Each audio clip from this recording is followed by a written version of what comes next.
এরপর প্রশ্ন হলো, আমি একজন ভ্যান চালক। এবার হিন্দুদের পুজো উৎসবে ভাড়ার বিনিময়ে পুজোর মূর্তি বহন করেছিলাম। আমাদের মহল্লার তাবলিগের মুরব্বী বলেছেন এর মাধ্যমে যত টাকা উপার্জন করেছি তা হারাম হয়েছে। সঠিক মাসআলাটি জানতে চাই, আর এখন আমার করণীয় কি?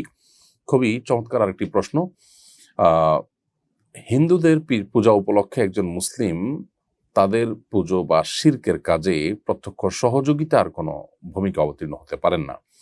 অতএব আপনি একজন রিক্সা চালক হিসাবে বা ভ্যান চালক হিসাবে আপনার ভ্যান বা রিক্সায় যদি মূর্তি বহন করে সেটাকে পুজোর অংশ হিসাবে কোথাও নিয়ে যাওয়া হয়, তাহলে সেক্ষেত্রে আপনি এখানে এক ধরনের তাদের সহযোগীর ভূমিকা অবতীর্ণ হয়েছেন।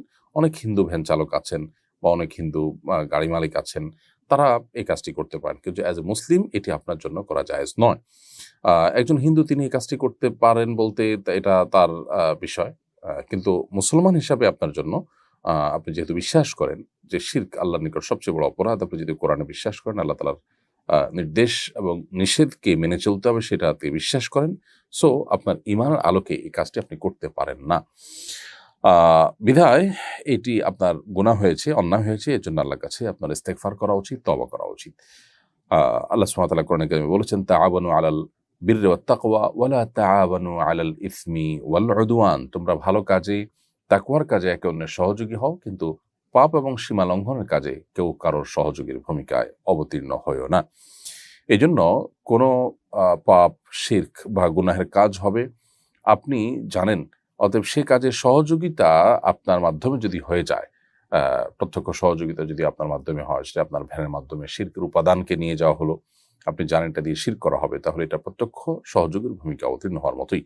সো এটা আপনার জন্য জায়েজ হবে না, এবং এর মাধ্যমে উপার্জিত যে টাকাটি আপনার হাতে এসেছে, হস্তগত হয়েছে, সেটা সাদাকা করে দিবেন গরিব দুঃখীদেরকে, এতিম মিসকিনদেরকে, এবং সেখানে আপনি নিজে দানের যে সওয়াব পাওয়ার কথা সেটা নিয়ত করবেন না। এর মাধ্যমে আল্লাহর কাছ থেকে আপনি দায়মুক্ত হতে পারেন, এবং ভবিষ্যতের উপর আপনাকে সতর্ক থাকতে হবে এবং তওবা করতে হবে খাঁটিভাবে, যেন আর কখনো কোনো অন্যায়, কোনো গুনাহের কাজে আপনি সহযোগীর ভূমিকা অবতীর্ণ না হন।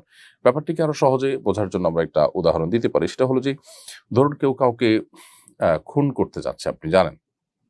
এখন খুনির যেটা দিয়ে খুন করবে সে অস্ত্রটা আপনার ভারী, এবং সেটা বহন করার জন্য তার দরকার, ভ্যান দরকার। তো আপনি আপনার ভ্যান ব্যবহার করতে দিলেন, এবং ভাড়ার বিনিময়ে আপনি আপনার ভ্যান দিয়ে আ যা এই খুনিকে তার খুনের জায়গা পর্যন্ত নিয়ে দিয়ে আসলেন।